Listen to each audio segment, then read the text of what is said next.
Good evening and welcome to episode 6 of the West of Scotland Football League build-up show. He's making a second appearance because he was on discussing the Johnson Borough Darvel thing a week or so ago with PG, but we've got him in the build-up show and we'll try and steer clear of that. We'll talk briefly on it, but we'll steer clear of it as much as possible. It's Darvel manager Michael Oliver. How you doing, Michael? Yeah, good, mate. So I'm fine, mate. But you look nice and calm the day. I think you were nice and calm with PG a couple of weeks ago. A wee update. There is no update as of yet, is there? No, not in terms of this. I don't believe. I know that it's been discussed. There's been whatever meeting was initially had. I know that. I think we've had the minutes, you call it, from the meeting. I think that's been sent back to the clubs. But in terms of decision, we're no further forward. So I believe it's maybe been put back into the hands of the disciplinary committee. Again, whatever that means, I don't know. But yeah, no decision. No decision's been made yet. So we're just sitting, waiting to hear. Sitting on your backside, wondering what the heck is going on, I suppose. Right, just before we crack on with the show, Michael, a shout out to our sponsors. The SN Sport, as always, suppliers of bespoke kit. They now do Darvel, don't they? If you're looking for bespoke teamwear, then VSN is, for us, 100% the way to go. Not just because they sponsor us, but they are, one, a very good brand, and two, the level of customer service you get for them is absolutely fantastic. So if that is up your street, give Gary a call on 0141 883 7612. You can see that ticking along the bottom, and we'll leave that for the next 10 minutes or so. Right, so Michael Oliver, Darvel manager, on episode 6 of the West of Scotland build-up show. Before we chat about the fixtures this week, let's touch on Darvel, mate. We had you in the studio on a different show about a year and a half ago, and all things being told, I thought you were destined for, no disrespect to Ashfield, but for bigger and better things. And Michael, it's been a mad first season for you, isn't it, mate? At Darvel. It has, mate. It has. I don't want to, make sound like there's a load of excuses, but it's been a really challenging season.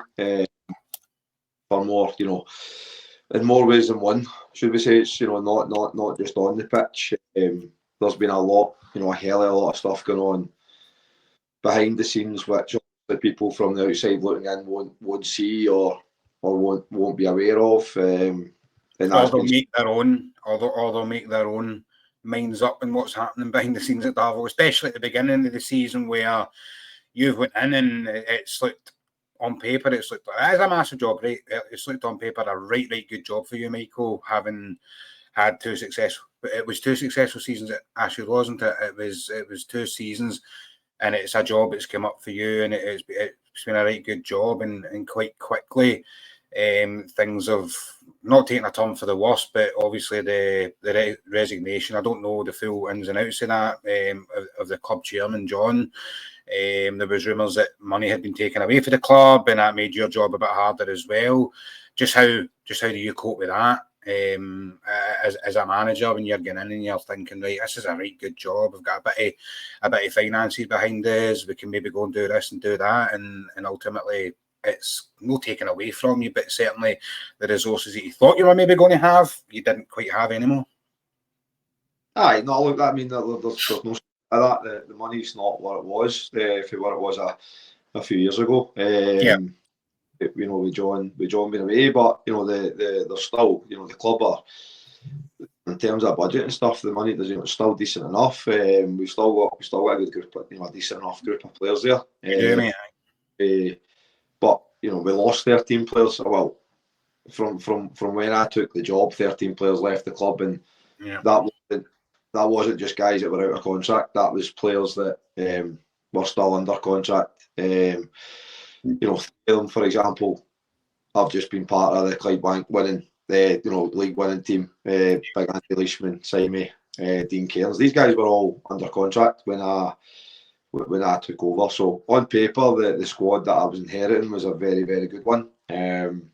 But because of what had happened towards, without saying too much, but because of what had towards the end of last season, albeit the club still had real success on the pitch and obviously won both cups, which was a fantastic achievement. There was a lot of stuff that had happened behind the scenes with players and certain individuals at the club, which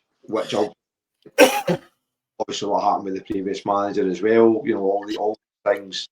So for a lot of the players, there was kind of no coming back for that, if you like. And I think a lot of them minds up before we even went in, that they were wanting to move on. Simon happened slightly later. He actually happened the Saturday before the season started. So again, timing wise, could have been a lot better. But I think when you put in the context that they won the Scottish and the West last year, and 13 from that squad moved on, then it kind of tells you, how difficult that the task was to try and replace that. And probably throughout the season, to be honest, we're probably now on our third.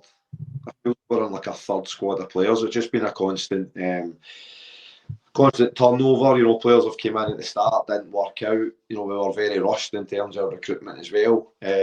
Signing players on recommendations. Not, and I don't mind admitting that. I had to sign some players based on recommendations, not necessarily being able to see them all myself, which again is far from ideal. But that's where we were in terms of timings as well, because I think Darvel played the Scottish Cup final until on the 2nd of June. And I couldn't officially start until after that game. So we were, and I think we started pre-season the 20th of June, something like that. So you're talking 18 days preparation. So it's been really challenging. And then just like I say, throughout the season, we've had players coming in, players going, players coming in on loan, players going. The loan players then going back to their parent clubs.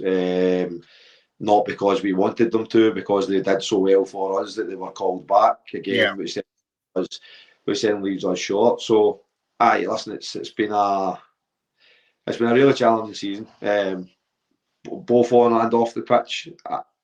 I do think now we're probably squad wise is probably as best as we've been all year. And if we'd have had this group for a longer period of time, then we probably wouldn't be where we are right now. But ultimately, that's how it's panned out, and we're now into the last 7 games of the season, and obviously we're sitting bottom of the league, so we've got a massive task on our hands to try and survive and stay in the league. You mentioned there it being difficult for you at the start. Yourself and Jamie have came for a successful Ashfield side. When it was made to realise just how difficult a start you were going to have, did you and Jamie look at each other and say, right, let's get right up for this, or did you go, have we made a mistake here, or was it just a case of getting on with the task at hand? There's probably been a bit of both, to be fair. The job in itself at the time when it comes up, when you're at Ashfield, first and foremost, it's too good an opportunity to turn down. Obviously, if you knew exactly what you were getting into, then it would have gave you a lot more to probably think about. But I didn't know exactly what was about to take higher over the coming months. So at that point in time, it was a brilliant opportunity for us. Listen, it still is. I've rolled with the punches this year, and I'll continue to do so. There's a lot of brilliant people at the club that are still, a lot of brilliant people still left at that football club. The hospitality that they provide on match days is for me it's the best. It's the best in the league. They're some of the best people I've ever met in the game. These people are still there fighting to make the club the best that it can be, finances aside. So I made my mind up probably fairly early on that that I would do the same, and I would continue to fight for them. Obviously, even that you probably don't know, but the coaching staff has all changed as well. A lot of the just due to the commitment and everything as well. We obviously been further away. People couldn't commit the way that they could at Ashfield, so the coaching staff's completely changed also from what it was the last couple of seasons, which again is Jamie still with you? No, so Jamie's not okay there anymore either. Jamie's work changed, and it was too difficult for him to commit to training both nights a week and things. So there's been like I say, that's what I'm saying. There's just been so much change both on and off the pitch, player wise, even staff wise. But listen, the guys I've got in are brilliant, and they're giving everything that they can as well. And so whatever happens at the end of the season, it won't have been for the lack of trying on our part. And look, we still believe right now that there's enough, there's enough in the group to stay in the league, but we're also daft enough to know that we're going to need to start winning games very, very soon. And our problem's been when we win a game, we then tend to maybe lose two in the next two or even three. We need to now, with 7 to go, we need to win probably. I think we might need to win 4 of them personally. So winning 1 and 3 is now not enough, or even 2. We need to improve on that. And but look, everybody at the club's aligned on that. We're all, we had a really good kind of meeting with the players last night, and just everybody voiced their opinions or concerns, etc., and we're all aligned on where we need to be. So it's not through the lack of trying. There's obviously been point deductions and things like that as well, and the whole Johnston Borough thing, which has happened fairly recently. We could be better off, but look, that is what it is, and we need to try and take enough points for the next 7 games to stay in the league. And we believe we can do that, but we need to start quickly, and it really needs to start this weekend at home to Beath, which obviously is a really tough game for us. I think it's important to touch on. I didn't actually know Jamie had left you, mate. I think it's probably important to touch on that as well, because you and Jamie had an incredible relationship, not just at Ashfield, but at your previous amateur team. A coach Jamie's calibre, it's got to be. You mentioned that the guys that have come in are very good and doing very good, but losing a guy like Jamie, that can't be easy. No, it's not. I mean, Jamie are best friends as well away for football, so it's not. It wasn't just the football side of things. So it's been obviously. He's still listening. He's still there. We still speak every day. It's not like. It's not as if he's completely cut ties. I still felt as if I wanted to speak to him about something, then I can. But it's for going through where we were, obviously for Hairstains to Ashfield to then to Darvel, it was good to kind of make that journey together. And then when that then stops, it's naturally takes a bit of time to get used to. But I understand it. I get it. He's doing really well work wise, and he has to. He just couldn't get to training. He couldn't get to training 2 nights a week, and he was only coming on a Saturday for a wee period of time. And I know, knowing Jamie the way that I do, that wasn't sitting right with him. So ultimately, we both had a chat, and the right thing to do was for him to probably just not be there. If it was just going to be the Saturday, so it's not. Look, it's not been easy, but like I said, I've got. The big Wardy's been there throughout the full season, and I brought in Connor Aboyle, another good friend of mine who is a brilliant coach, and he's been a coach for years. That's what he does. He's got his badges and things, so that he knows the game inside out. So Connor's been a really good addition to the group. We've maybe just not had long enough there now, but certainly longer term, we'll certainly reap the rewards of having somebody like Connor at the club. Right, let's. I've brought the league up. Let's talk. I suppose a serious conversation. So we're bottom of the table. The same games played as Benburb and Shotts, and 2 less than Gartcairn. The Gartcairn got a fantastic result of the weekend. You always see teams get a right good bit of positivity when a new manager comes in, right? So I'm not going to disrespect Ryan and say that that's been the case, right? But because I know how fantastic a coach and player Ryan was when he played as well, but that's given them a wee bit of a boost. However, I didn't actually realise. I think when we last maybe spoke, it wasn't as wide open as it was. I think Hurlford have probably made themselves safe now, and Glenafton have probably made themselves safe. The people that I speak to haven't given Benburb and Shotts a chance, but they seem to think that Shotts and Benburb are down, and it's going to be between Darvel and Gartcairn. It's a massive 7 games. You mentioned it there. You think you need to win 4 out of those last 7 games. Just how important is it to get that run, mate?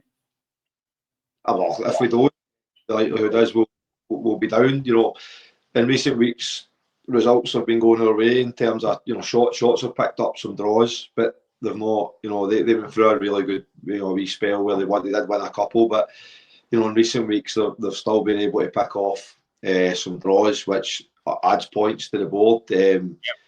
Benburb maybe slightly less, but again, these teams above us who aren't winning, but then us not being able to win, then it doesn't matter. Then we're not capitalising on it. So ultimately, all that's happening is that they're not pulling away from us. Gartcairn obviously have played more games, but I said to my coaching staff that, you know, that before Saturday they had 6 games left, and with that squad of players, they're capable of winning 6 games. There's no question about that. And then, like you said, they're maybe getting a bounce off the new management team, but the quality that they've got in that dressing room is one of the best, you know, the best groups of players in the league. So they go and they beat Largs at Largs, which not many people do. So that's the big one for us now as well, because I think that they'll, you know, I fancy Gartcairn to win another 2 or 3 games, and if they do, then either us or, well, all of us need to, then Shotts, Benburb and ourselves, we need to do the same. So it's all well and good saying you've got games in hand, but if you're not winning any of your games in hand, then it doesn't really matter. You're not shutting, you know, you're not closing the gap. So I'm looking at them and saying that they might win another 3 games, which means that we would need to win. We would need to win at least 4. We've got a double header to come up against Benburb as well, which obviously on the face of it, looking at the league table, is going to be huge for us and for them. So it's going to be. I would think it'll go down to the last couple of games of the season, regardless, because there'll be another few twists and turns. As you know, having been involved in the league yourself this year, with Drumchapel, every game's so competitive. Every single game you need to, you know, there's probably been recent years where there's maybe been teams where you've went, all right, that, you know, maybe banker 3 points or whatever, but there isn't a single game this year that's like that. I think you just need to look at the teams down the bottom that will tell you that. Hurlford have put a great run together right at the right time to get. That has been absolutely at the right time. I was speaking to Jordan Lemke, who plays with my amateur team, who's Barry Lemke, who's involved with St Cadoc's. His son, they played them at the weekend there, and I said I thought if they won that would be them safe. But you're right, Michael. What a run at the right time. I think any of the teams that, I think Gartcairn, Shotts, Benburb and yourselves would have loved to have pulled that run together right at this time, wouldn't you have? Aye, that's what we were hoping to do. We, you know, and look, we were winning 1-0 away to Johnstonborough with 20 minutes to go. When everything then happened, we then followed that up with a really good win against St Cadoc's at home. So that could have been 2 in a row for us, but obviously the way that things panned out, we ended up losing the Johnstonborough game. Yeah. And then since St Cadoc's, we've then lost. We've had 2 defeats against Cumnock and Hurlford. So that's just been the story of our season, to be honest. Whenever we have won a game, which there hasn't been a lot of in terms of league wise, but whenever we have won one, it then tends to be another 4 games before other. So like I say, we know that can't now happen in the remaining 7 games. So look, it'll be a tight finish, I would imagine. The biggest thing for us, and I've said that a few times, is that it's in our own hands.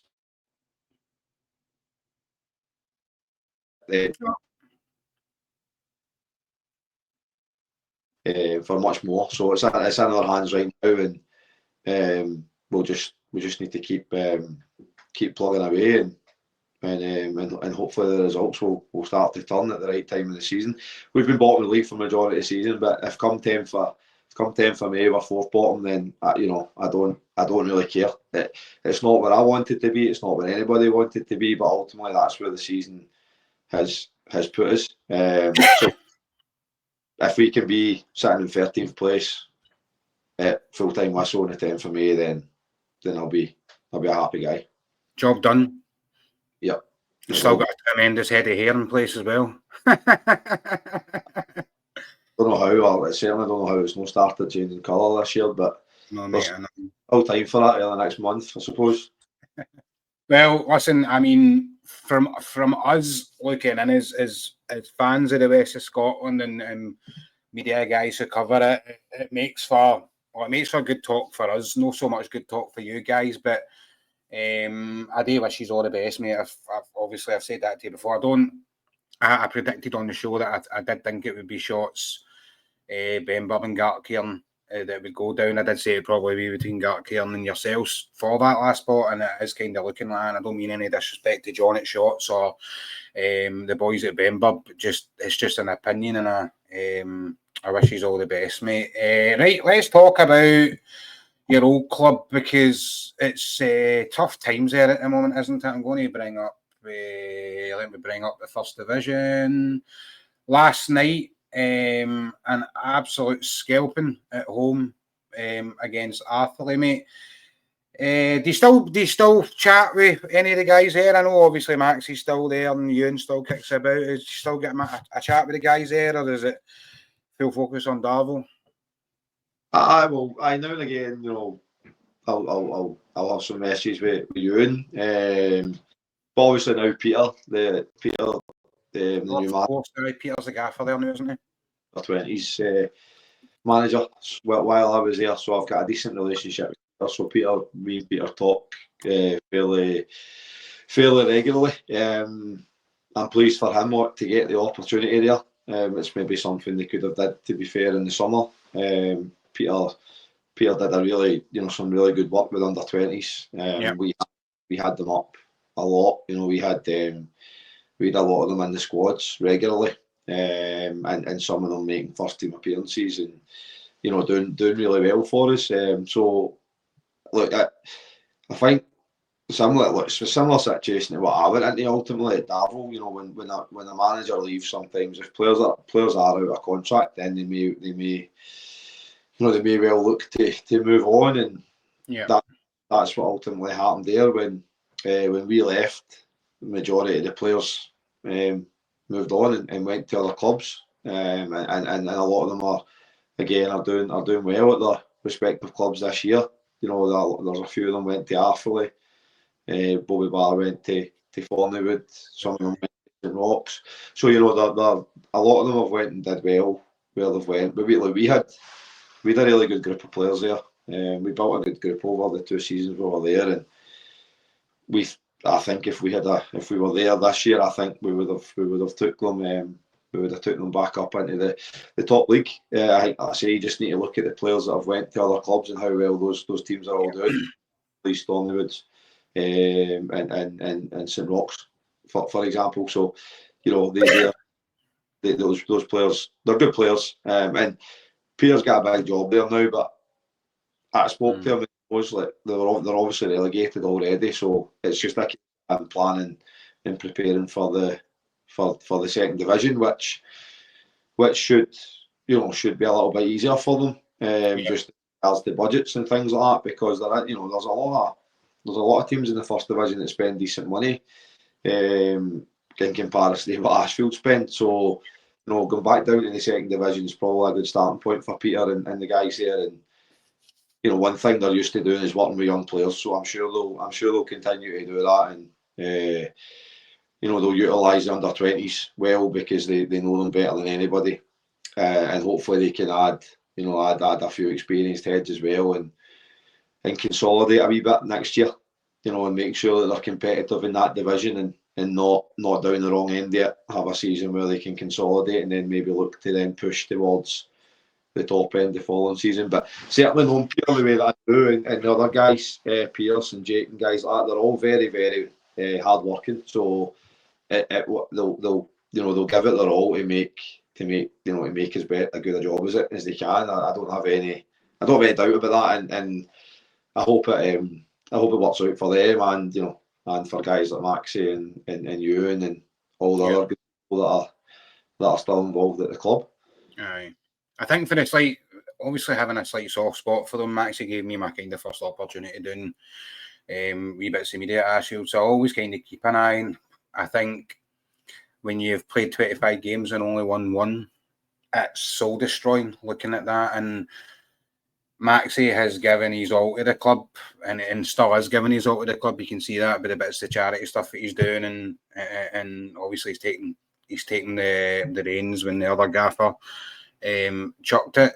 The worry for me with Ashfield is the same worry that I have for Craig Mark, is that, right, you've mentioned there, Peter, take them into second division and hopefully consolidate, and maybe be like a Muirkirk, because Ross has done an incredible job there with Muirkirk off the back of a Benburb under-20s team, and then kind of adding a few bits experience in it. The boy Doyle, I've said it before, I've mentioned Sempe as well, guys that have been about the amateur game at a high level that can go in and do that.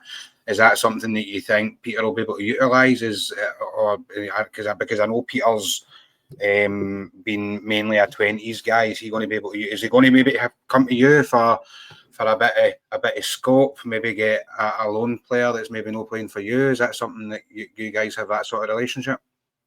Aye, I mean he has asked, obviously, and if of course.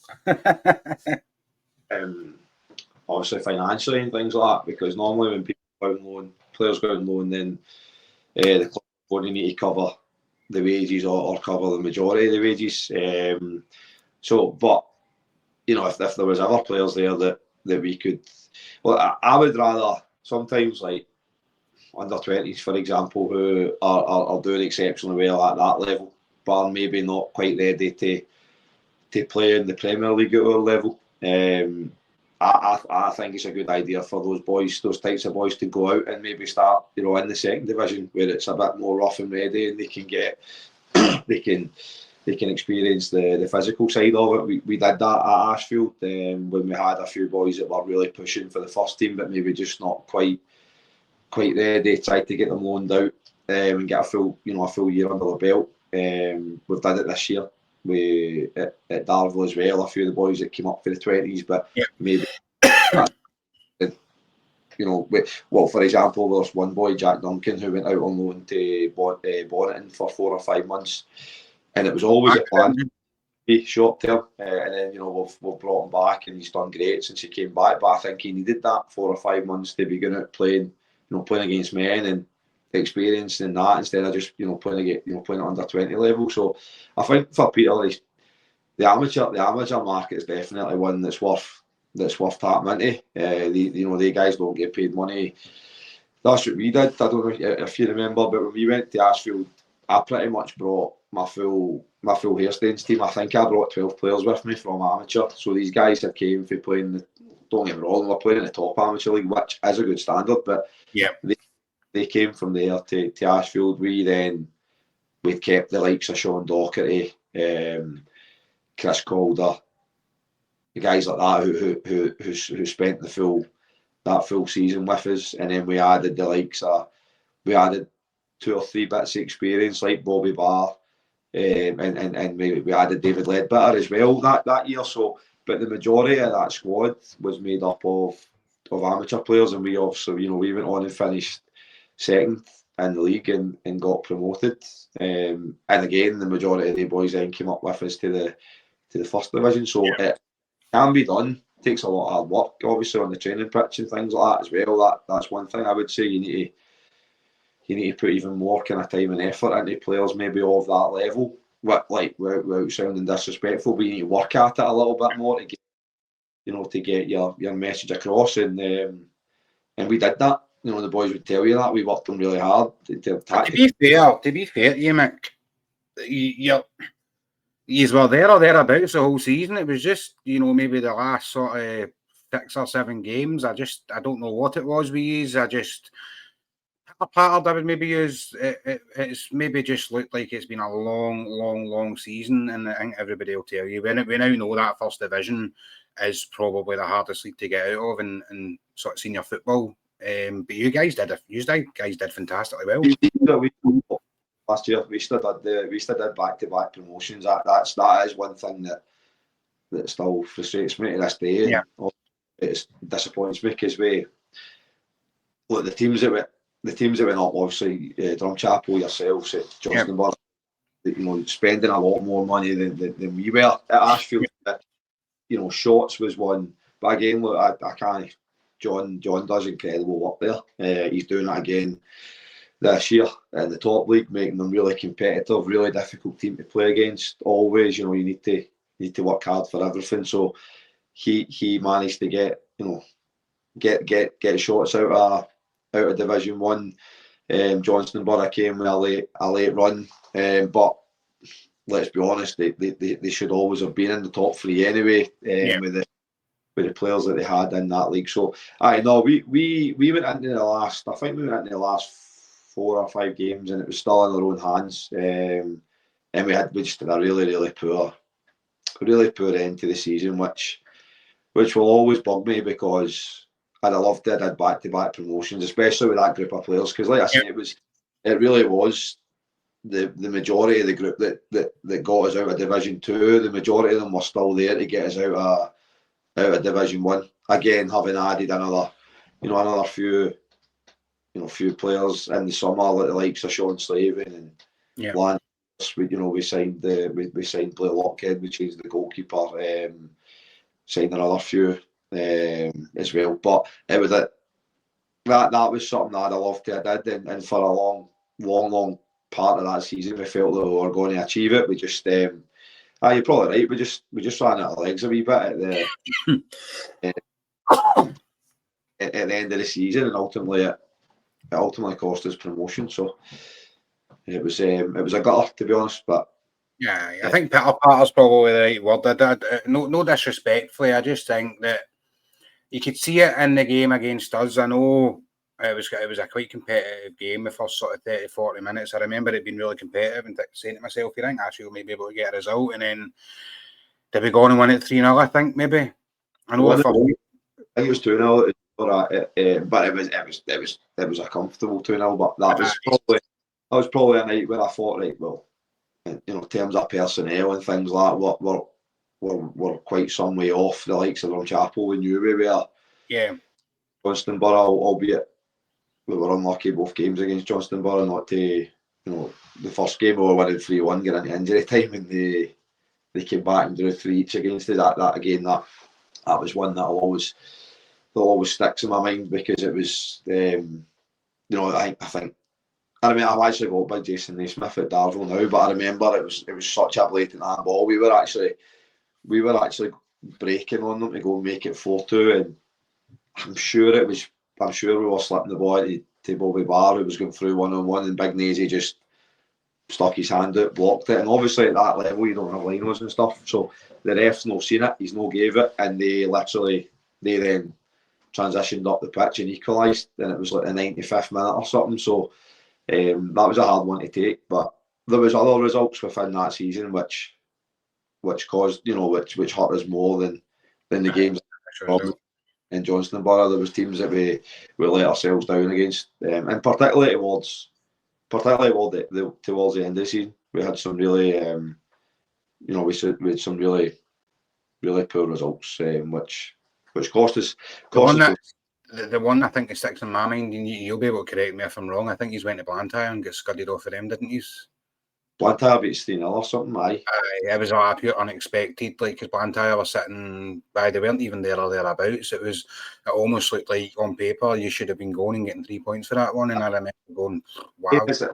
John, obviously Gibby's teams are always quite traditionally hard to play, especially Blantyre, because Blantyre the pitch was never great. You can't play football, mate.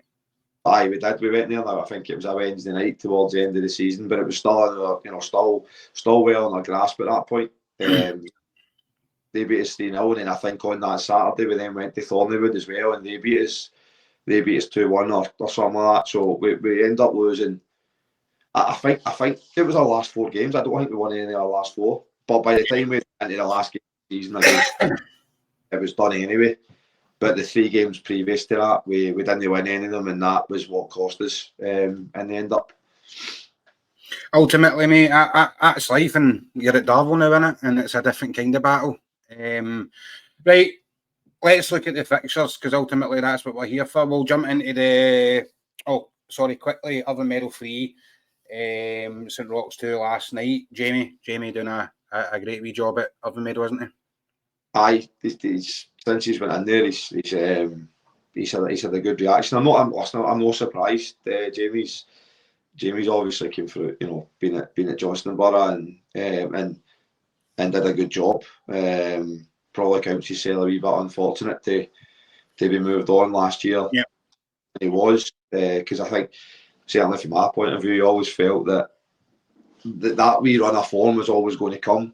They obviously felt that it needed a new manager maybe to get it, but I'm not surprised. Jamie's a good coach. He's a good manager, and I'm not surprised to see him getting the best out of that group of players. And that result last night for them was massive. And I looked at the table earlier. I think it jumps them up to 10th or something, and kind of almost takes them away for, gives them a 7-point, 6 or 7 point cushion, I think. So from being right in it, right in the mix of relegation, to now having that wee buffer, he'll be delighted. And St Roch's have had a good well, and again, Ian's teams aren't easy to play against. We played them earlier. We played them in the quarter final of the West at the Rock, so we know that's a difficult place to go. But good team with good players, a lot of good players. So that's a big result for them last night, and I'm actually quite pleased to see, when managers get sacked and then get into their next job and do well. I like to see that. So fair play to Jamie for that. I love it, and somebody might tap me in the head and tell me to shut up, but I actually don't think Johnstonborough have been hugely better without Jamie. And no disrespect to Murdy, I think for the players that they have and the team and the finances that they've been spending, that's where they really should be. Do you know what I mean? You really shouldn't be expecting any less than that. And I look at Johnstonborough's recent results, and I don't know the guys behind the scenes what they're telling Murdy. Are they looking for better results? But I know if I'm in charge of a football club and spending the money that I'm spending at that club, then again, I don't mean any disrespect to Scott and that the guys that run the football club, I would just be expecting a little bit better personally. I know they're miles. I know every club's miles behind Clydebank, right? But I'd have just expected a bit better for Johnstonborough. Getting that run of results that they did last season, I don't think they wouldn't have got it without Jamie. I think Jamie said on an interview with myself that he put his whole heart out there and said Johnstonborough will be promoted. And a couple of people told him they wouldn't. But he said they needed a few guys back for injury, and they would have been fine. And ultimately that happened. And congratulations, obviously, to Murdy for doing that. Just on the pitch, I don't know what I expect. I just feel that because of the money they have been spending, you just expect a little bit better with the product. But let's move into the Premier League fixtures coming up. So the Premier Division, I keep calling it the Premier League. Clydebank newly crowned champions, hoping to keep up their unbeaten season going against Larksa, so that'll be a tough one. Coming up at home to Shorts, Darvel host Beath, Cairn, Auchinleck, Talbot. The Borough have got Hurlford, Pork, Benburb, St Carrick's, Drumchapel United, and Troon Glenafton. Listen, there's games there that are big ones. normally, if I didn't have you in the show, I would have maybe went with Gartky or Knockanlet just because of how much that would Darvel be. That just means as much to you guys to go and get that one as it would Gartky and to go and get the win at Auchinleck Talbot, doesn't it? How are you approaching Saturday, mate? So, I mean, we a week Tuesday past there where we had our best performance of the season against St Cadoc's, and then it's only been 2 games since where we've just kind of. We weren't bad on Saturday. Away to Hurlford, pitch really dry. Really difficult surface at this time of year, as is a lot of the grass pitches going to be. But for me, the game, there wasn't enough in the game really for there to probably be a winner. A draw would have been a fair result in my opinion. I think we had the better of the first half out with the first 15 minutes. Thought they started really brightly, came after us. They put us under the cosh and they got their goal on I think it was bang on the 15th minute. And then from that moment, we finished the next half hour of the first half the better team. We equalised. We had chances. The goalies made a really good save for Ross Barber. Ross is then cut in and could maybe get his shot away a wee bit quicker. So something with decisions poor decisions then cost us scoring again. So we didn't play poorly on Saturday. Ultimately, we lost the game though. So we need to try and take some positives for the first half. But we really need to try and get back to where we were that midweek. There was just.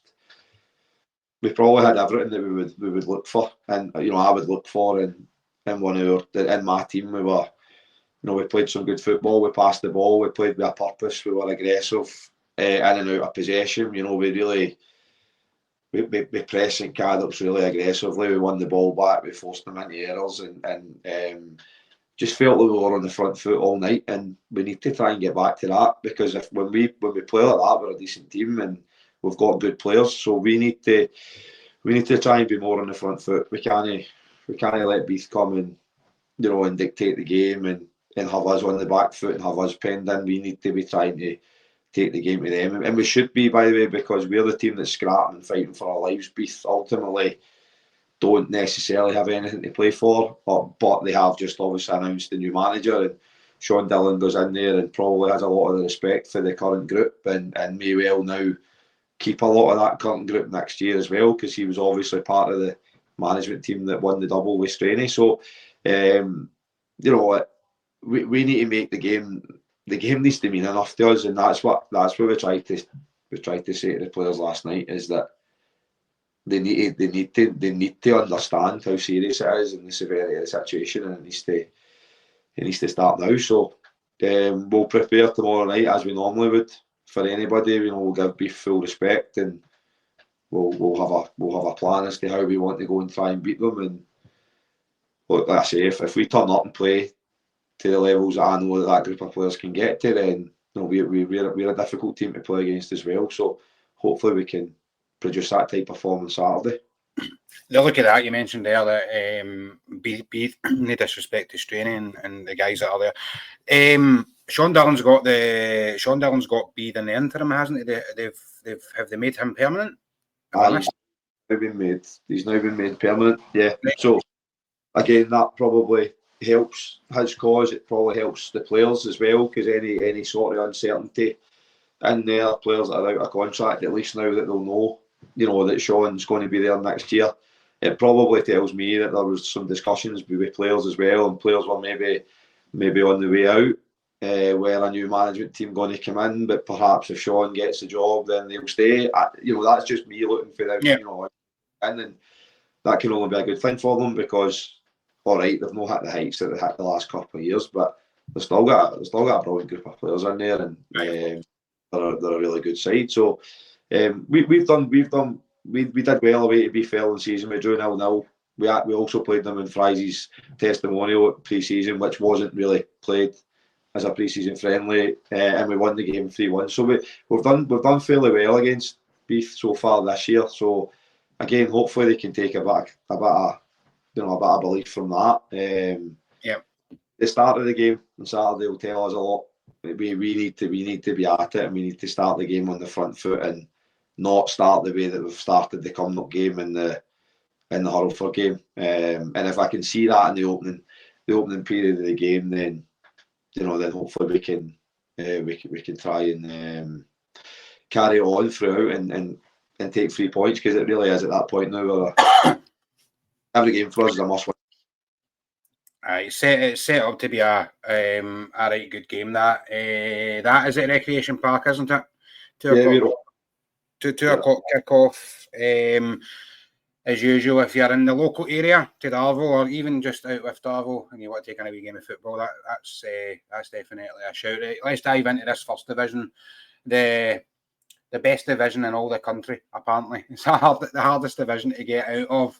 Kirky have got Cumbernauld United at home tonight, and they also play away to Ardrossan Rovers on Saturday afternoon. You've got Irvine Meadow entertaining Kilbirnie Lakeside. Maybell Juniors take on Arthurlie, Peters Hill, Kilwinning Rangers, Rutherglen, Glencairn, Renfrew, St Roch's, Blantyre, and Thorneywood United, Cumbernauld. What one tickles your fancy in there? What looks like a good game for you, Mick? I think if looking at the table, I mean, Glencairn v Renfrew, that's first v third, so you would think that's probably maybe game of the day.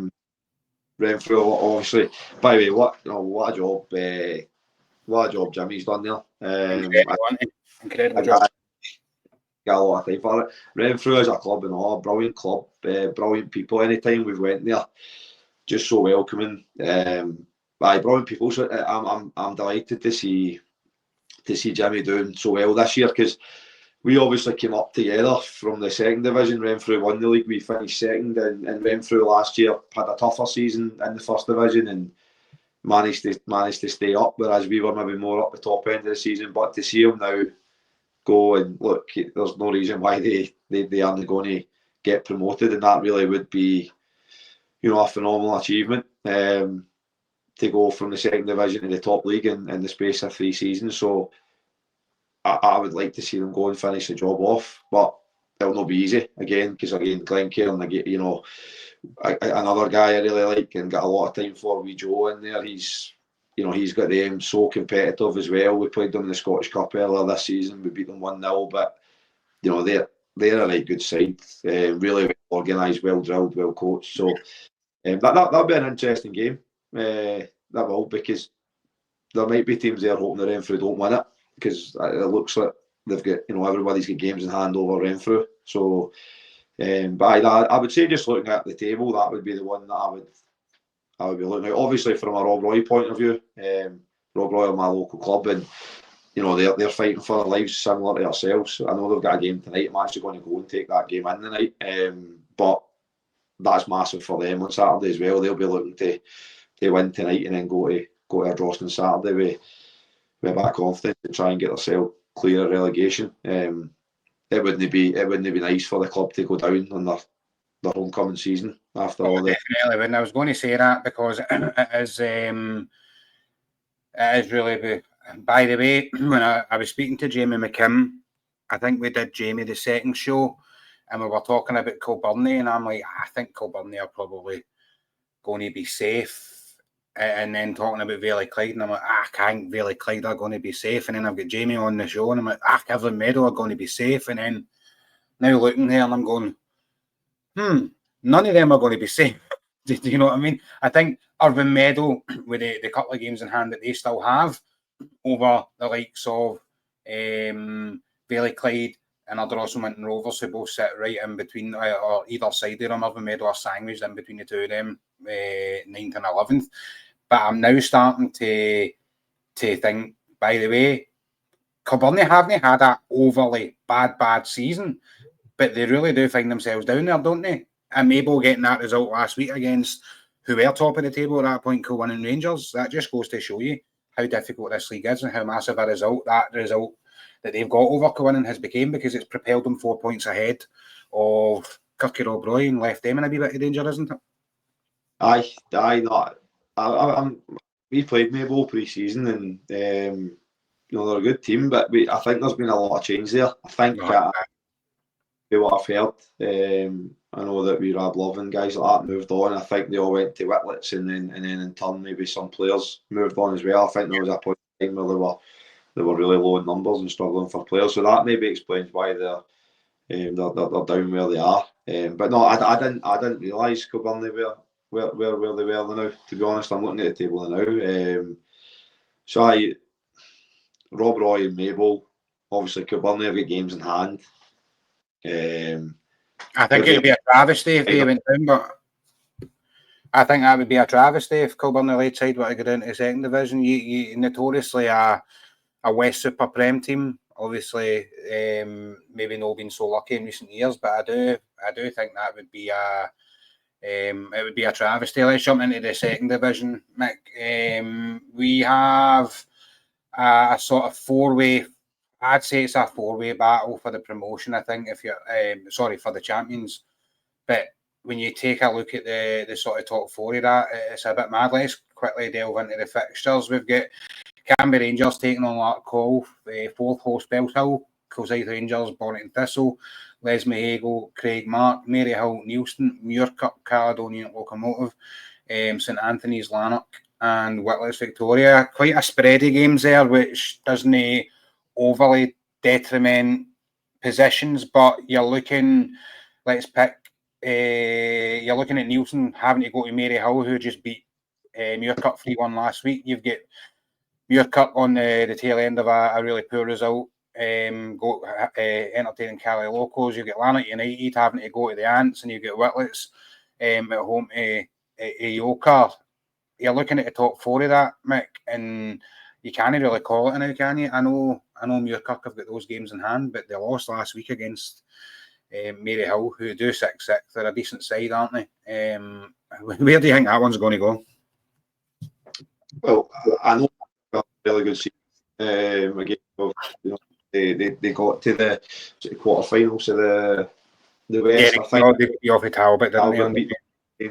I think it was 2-0, so really competitive on the day.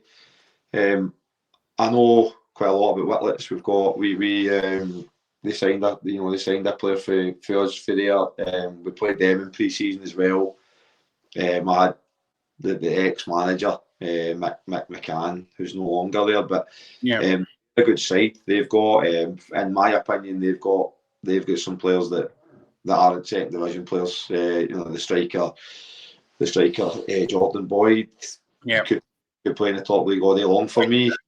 So they've got a genuine goal scorer at that level, which helps. So I'm not surprised to see them be where they are in the league. You could actually see it last year towards the tail end of the season in the first division. They when that over, they went on a really strong run. So I'm not surprised to see them doing what they're doing. And like I say, they've got some good players. Neilston and Muircup, obviously, but then you look at the table and Lanark are right there as well. I mean, anyway, what a job Darryl Meikle's doing, because to go for I would imagine. Did you come across Darryl when you were with Hairstains? Aye, so I know Darryl. You know Darryl well. I mean, I mean, he's. Do you know what I like about Darryl? He just kind of plods along, doing his thing, and no disrespect, I don't mean it badly. I haven't really spoke about Lanark on that, and maybe they have just kind of put a pattern and did their thing. And by the way, they now find themselves in a right good position to get into that first division. I mean, they're leveling points in Muircup, but again, with games in hand, you have to go and win those games in hand. So he must be looking and going, by the way, we've got a right good chance. Aye, no, I think like him. That Darryl was at Les Mahego as a manager when we were at Hairstains, so we actually had a few real good battles. It was only one season though when Les Mahego came into the top league, and we ended up with played against each other in a cup final, which went all the way to penalties and stuff. So Darryl and Connor Whitelaw, who's now at Royal Albert as well. The two of them. Yeah.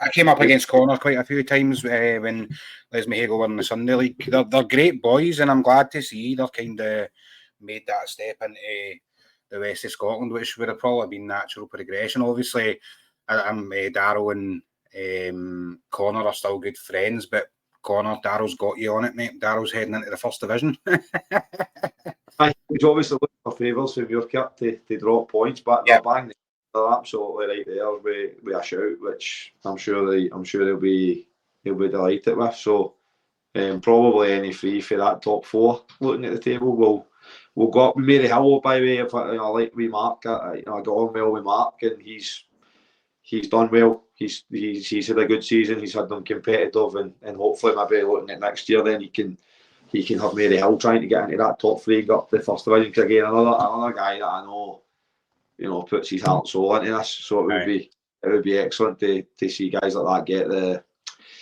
get the reward. So fair play to him as well for having another really competitive season with Mary Hill as well. Yeah. Let's do some maths, Mick. Third division, Thorn Athletic at the top of that, 14 ahead. Am I right in saying they can win the league this weekend? Looking at that, yeah, they could win the league this weekend, can't they? So if they went, how many games did they play? 30?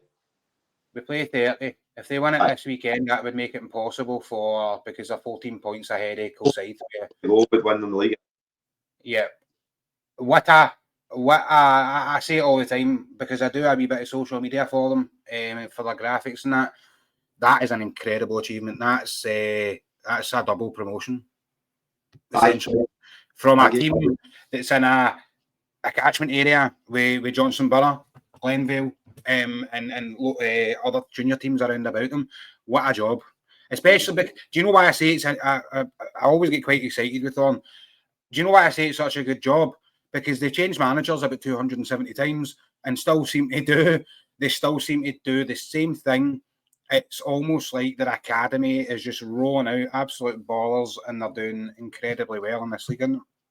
That's what's brilliant to see, because I was going to say that the academy is phenomenal. So, and like you say, the teams that they're in kind of direct competition with. So for them to, we actually, I remember we played Thorn when we were at Ashfield in one of the cups, and obviously at that time, certainly, trying to do things the right way, try to play football, try to, build out for the back and be a bit more pleasing on the eye. Whether they're still doing that, I don't know. I've not seen them, and they're still a right good team, mate. They still play the ball. They still play a lot of football.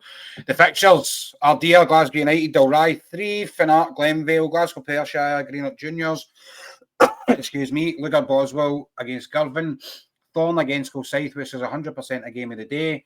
Valley Leaving take on Wishaw, and Glasgow United. No, that's the next week, sorry. My bad. Valley Leaving, Wishaw's the last game in that card. Thorn Athletic versus Kilsyth Athletic is 100% game of the day, given that the two of them occupy first and second. I'm going to assume that Bailey will just want to go and he knows he just wants to go and spoil the party, doesn't he? Because obviously Bailey announced that he's leaving at the end of the season. I think the good thing there is looking as Bailey could be taking them up to the second division, although it is very, very tight between them, Greenock and Ardea, and you can bring Dalry into the equation as well, and 3 who are 5 games behind the sort of top. That game against Kilsyth, Bailey's just having to go there and try and beat them and just put the champagne party on ice, isn't he? Aye. I mean, you'd like to, it's just obviously it's a matter of time before Thorn clinch it, so that's all he can do if he wins the game. But by thinking about that, then if they're playing each other, a draw then's enough as well, isn't it?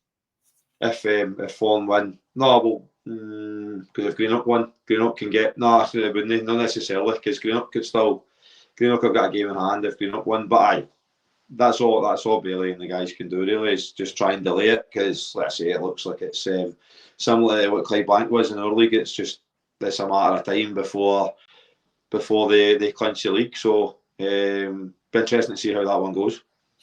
Into the 4th division, where again that sort of top 5 is in with a chance. We'll go over the fixtures very quickly first.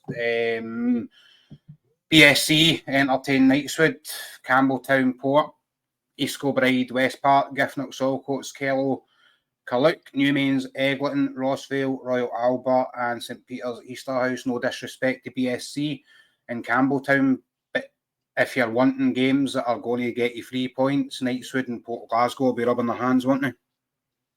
Aye, so you've got top v ball and second top v second ball. Aye, obviously good fixtures for them this week, and it's just tight. I know Knightswood clinch promotion. I'm not surprised at all with the Yeah, they've got some good players in there, haven't they? That they've got in there. So I'm not. It's tight between the two of them, though. So again, that's going to be a really interesting finish to see who goes on and actually clinches the title. But you would look at the fixtures there and expect both of them to win this weekend. So they'd be getting into the remaining 4 games with only 3 points in it. So that's got to be one of the more exciting kind of finishes to the season in terms of the title race. I've got their gaffer on the show next week, so it'll be interesting to see. I spoke to Darren the other day there on the phone, and he's like, we need, how sort of Darren goes. He's a bossy wee chap, and what Darren's like. He's got it on his head. He knows that the boys need to go and work hard. He knows that getting promotion's great, but Darren Miller and co are going to want to win that league, aren't they? Well, I need to actually just mention Kello take on Carluke Rovers, which I chose as my game of the day purely because I know how difficult it is to play against Carluke teams all season, because they are an experienced outfit.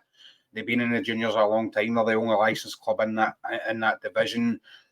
I think that Carluke, if Kello have got any aspirations, and although they do have games in hand over Port, Knightswood and Easterhouse, it is 100% in their hands. They're going to have to beat Carluke on Saturday, aren't they? Aye, looking at the table there, I mean, it's good to see Easterhouse doing well as well. We obviously ground shared with Easterhouse when we were at Ashfield at Stepford. Yep. So again, another a fantastic academy that do so many good things for the local community. So it's really good to see them up the top end of that. But if Kello want to secure that third place, that third promotion spot, which it likely is going to be, because you think Knightswood and Port Glasgow will be 1 and 2 in whatever order. Yep. But Kello would be looking at that game certainly. Just for some context and mathematical purposes, Michael, let's not discount Eglinton because they've played 22.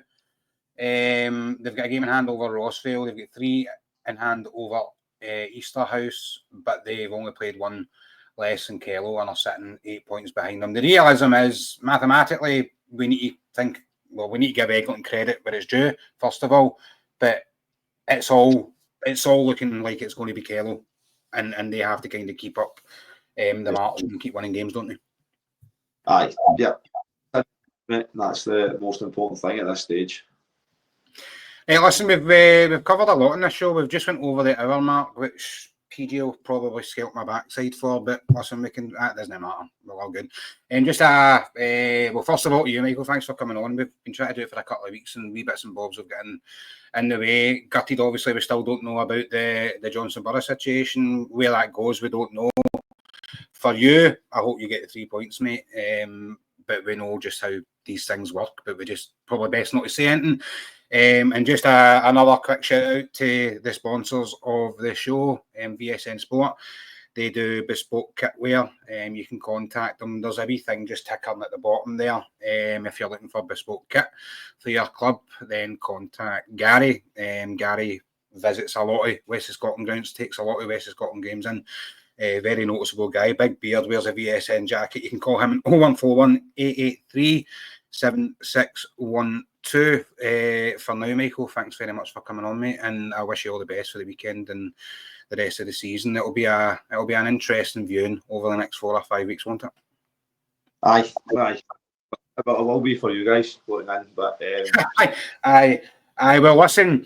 This is my last season at Drumchapel, and I think obviously we're safe, but we've got a Scottish Cup semi-final to come up, and I know obviously you weren't at Darvel last year, but I'm buzzing for that. It would be an incredible way to go out as a media guy, but I'm hope he can do us a favour next week and lay down a wee bit for us, eh?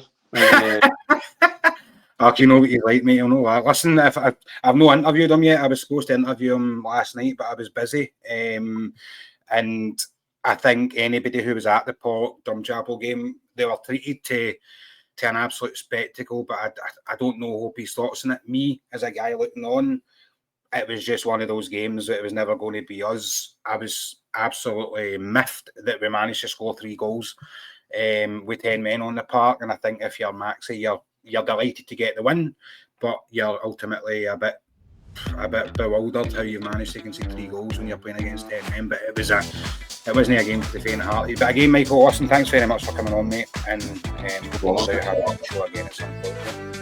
All right, good man. Cheers. Go on.